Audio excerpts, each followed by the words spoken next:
السلام علیکم دوستوں، میرے آپ سب خیریت سے ہوں گے۔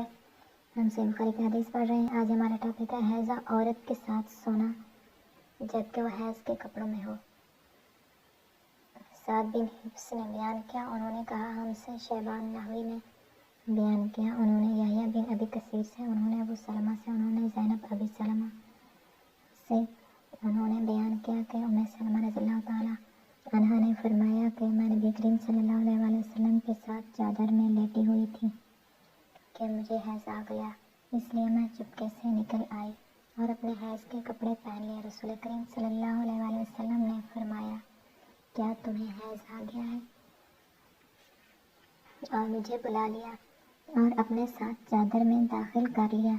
زینب نے کہا کہ مجھ سے ام سلمہ نے بیان کیا کہ نبی کریم صلی اللہ علیہ وآلہ وسلم روزے سے ہوتے اور اسی حالت میں ان کا بوسہ لیتے، اور میں نے نبی کریم صلی اللہ علیہ وآلہ وسلم نے ایک ہی برتن میں جنابت کا غسل کیا۔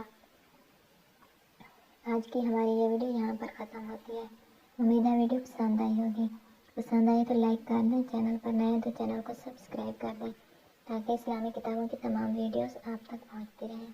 ہم اپنی اگلی ویڈیو کے ساتھ پھر آپ کی خدمت میں حاضر ہوں گے۔ تب تک کے لیے اللہ حافظ۔